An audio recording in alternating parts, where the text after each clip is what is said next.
Okay guys, so what we're doing now, I'm going to tag on to the back end of Gary tour. I was a little bit late getting into the museum. This is the figurehead from the Star of Tasmania. All the paintwork is original. Interesting story how we got her. The Star of Tasmania sank just off the coast of New Zealand, and she washed up onto a beach. And then a farmer was on the beach one day and was like, do you know what? Fantastic, she's a perfect size to fix the hole in my fence to stop my sheep escaping. Absolutely. His son came across this figurehead now blocking the hole in the field and did some research about it and then got in touch and bought it back. And she's now hopefully in a safe place, not being nibbled by sheep. So what we're going to do now is we're going to explore.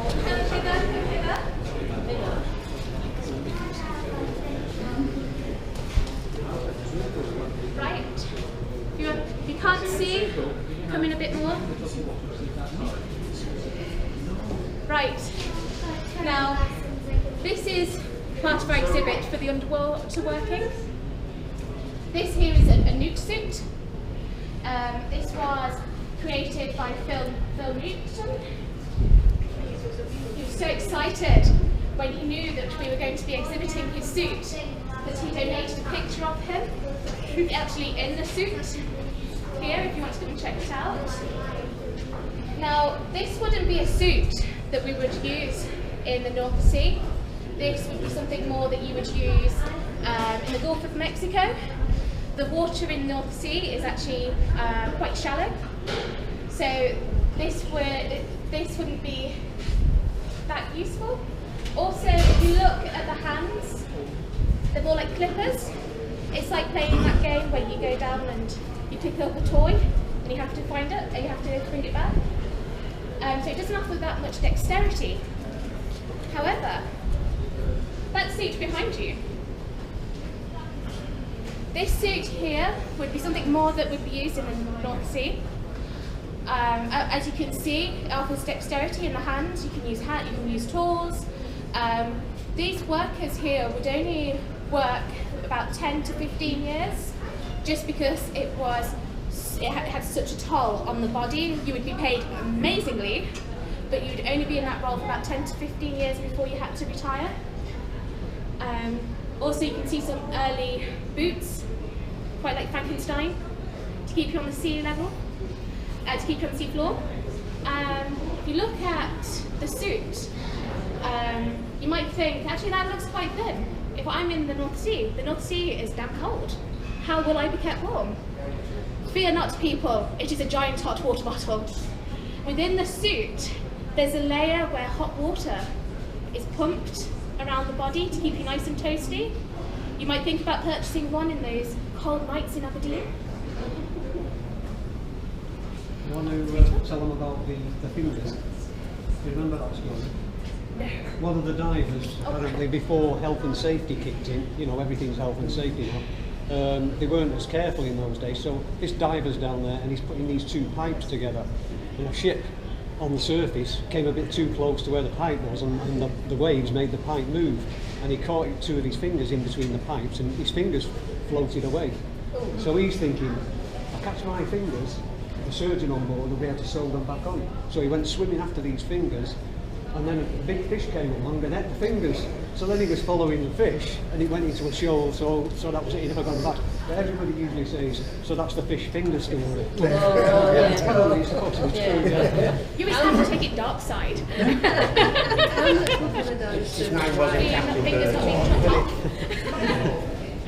We have examples here of ROVs. Now this big one, if you look at the rig over there, you can see it, that's perfectly to scale to the rig. This would be used to fix underwater pipes and leaks. You can have a go later on, you can have a go right on, or you can have a go at fixing your leak as if you are driving one on shore.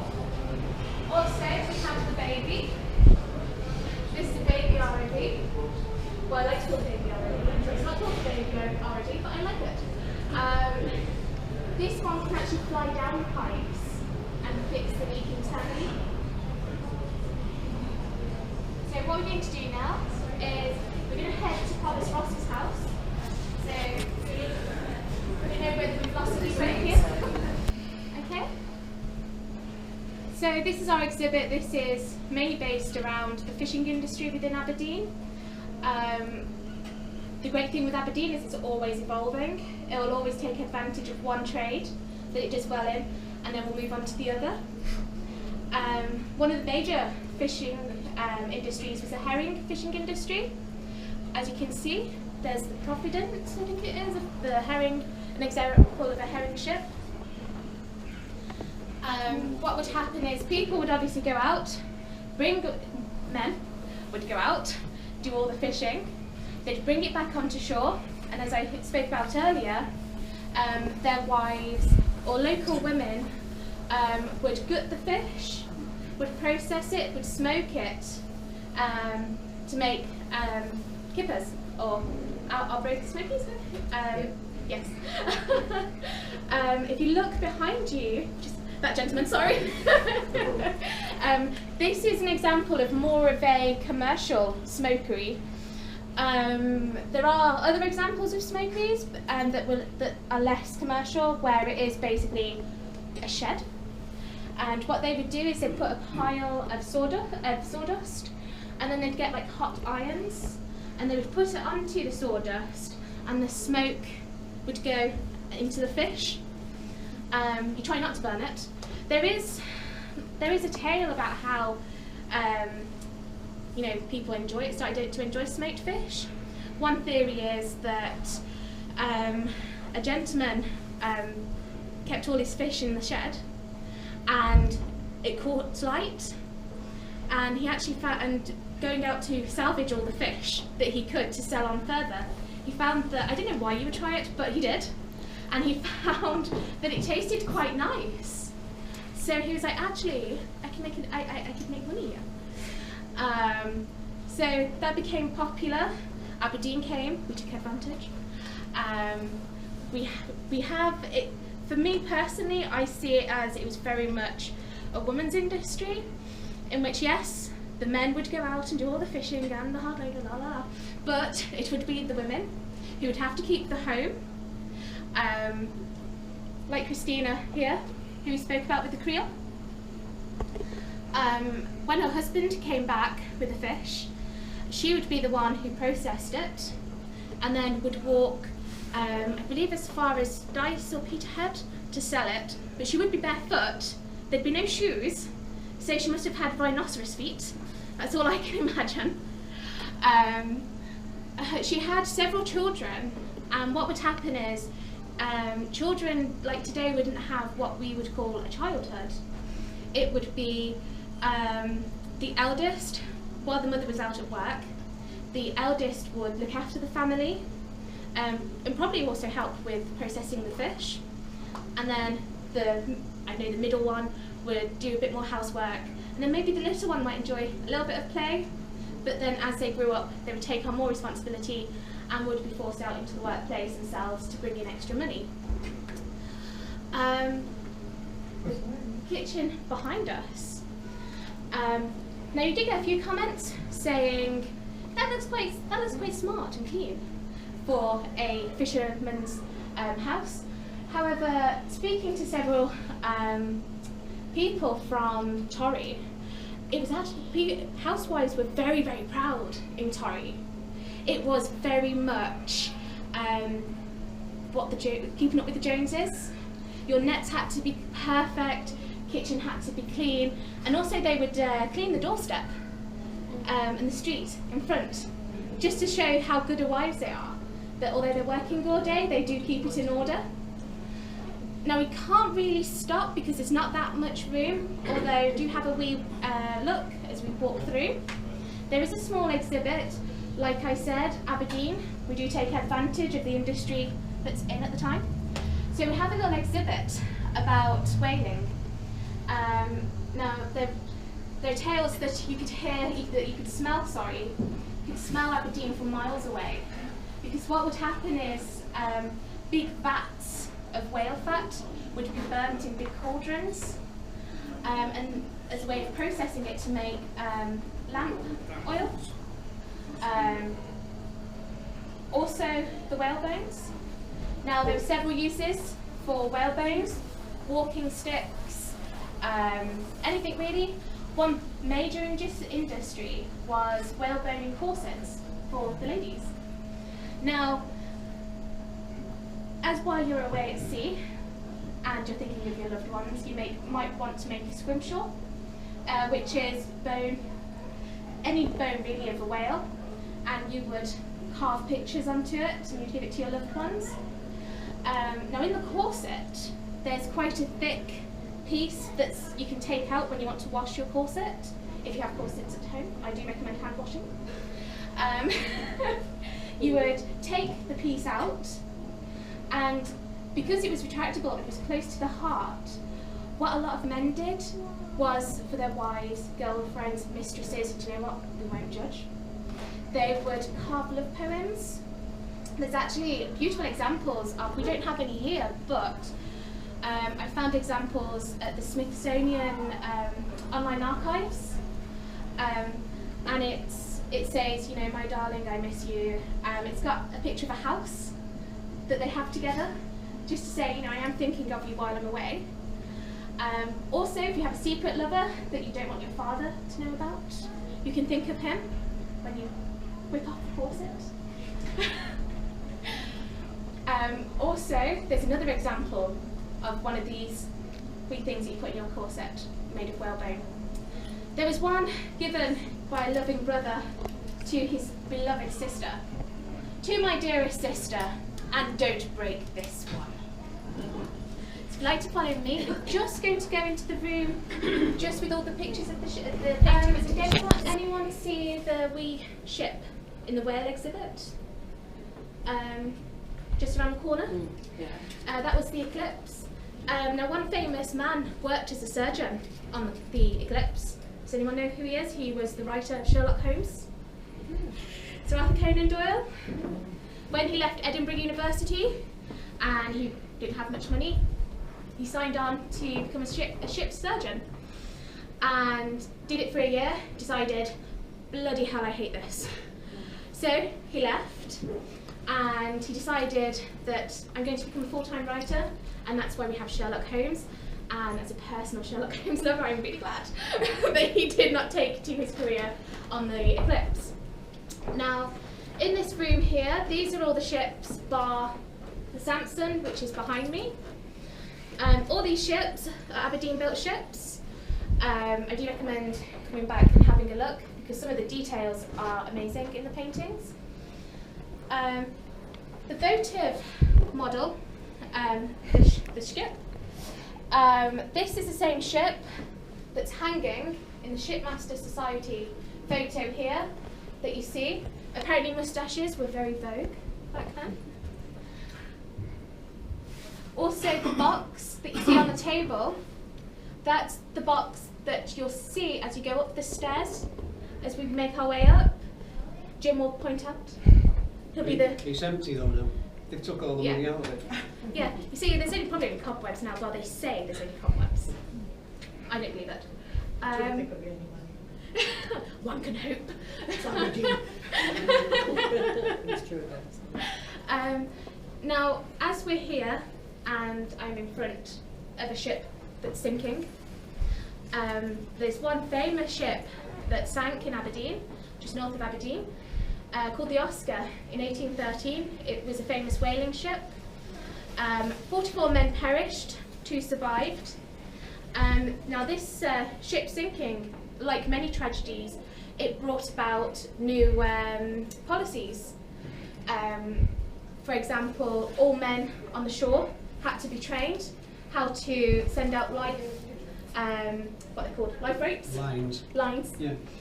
To the ship to steady it so that rescuers can go out and get it. Also, they would use gunpowder to fire out to via the ropes to reach the ship. One issue was when the Oscar sank is this gunpowder was wet and didn't work. So it had to be made sure that all storage of gunpowder was safe, it was dry. Also, one of the survivors should have brought a lottery ticket that day. James Jameson, one of the survivors, was found wrapped up in the sail and rigging by his uncle on the beach. Just happened to be out. I think that's quite good. I think also about this story is it shows the good nature of Aberdeen. That there is this whole image of Scotland being quite tight with their money. However, or frugal, one might say. However, when the ship sank, £12,000, now if you think in 1813 how much £12,000 is, in today's standard, was raised by the residents of Aberdeen to give to the families of the men who died. Now, if you're as morbid as what I am, and you quite like having a walk around graveyards to find out the history of Aberdeen, there's an 18-year-old boy, I keep forgetting his name. It's on his headstone. It says 18-year-old perished on the Oscar. So if you've ever got some spare time, or you're here for a while in Aberdeen, I recommend that you go and have a look in St Nicholas Kirk. We'll talk about him later, but a famous escape artist came to visit the Wizard of the North, who's buried in St Nicholas Kirk. Thank you. Harry Houdini. Yes. No, I wasn't going to tell them, it was going to be a secret. Yeah, in the 1st of July 1909, Harry Houdini came to Aberdeen to visit Wizard of the North and do a show. Might as well tell you now, as we're here, Jim. And he decided, while I'm in the harbour, I'll do a trick. I'll do an escape trip. So anyway, he was tied up and he was thrown into the harbour, much against the advice of the police. You might think, would this be for safety reasons that the police were, I don't think you should do that. No. In the harbour, raw sewage used to get pumped into the harbour at the time. But anyway, Harry Houdini, he did it. He jumped in, he escaped. However, he did say that Aberdeen Harbour's water was the coldest water that he's ever been in. And this is a man who's been in frozen lakes in Boston. So you can imagine how cold that water must be. We're now just going to head up the stairs. So again, keep an eye out for your wee box. Jim will point it out. So if you'd like to follow stairs, going to head upstairs. You could walk through the corridor. We didn't actually stop there because there's not that much room. Also, it's an old house, and there's not that much space, so we probably wouldn't have fitted the whole group in. But that area is dedicated to the tourist ships that come in, the cruise liners, so you can have a look. Also, I would go and have a look. I want you just to have a look at the windows. Now, there was never a gym at the time when this house was built, so you have to kind of use your imagination. And if you look through the window, you'll notice that it looks right out to the harbour. This was because then the provost could see all the goods that would come off the ship and would head up to the marketplace. And so he could just keep an eye on trade and who's doing what and what ships are coming in. Now, this is one of my favourite pieces in the museum for several reasons. This is a man of war. It was created by the gentlemen, prisoners of war, I should say, of the French Napoleonic Wars. Can you say French resistance? I have no idea why. The Napoleonic Wars. It was presented to James McGregor. Now, if anyone knows him, he was the founder of the Royal Marine Corps. The Royal Army Medical Corps, not Marine. If you look at the pieces, this is actually made out of bone. Now what would happen is the prisoners would, from their meals of meat, keep the bone behind and then carve it into pieces to make up the man of war. The rigging apparently was made from human hair. Yeah, just twisted together. Now these became so popular that prisoners used to take commission from wealthy gentlemen to make some for themselves. I think it's one of my favourite pieces, just on the basis that these men were under horrendous conditions as prisoners of war, and they were still able to make something for their said enemy, but also with being in the horrible conditions and just making something so beautiful out of something as basic as the bone from their dinner.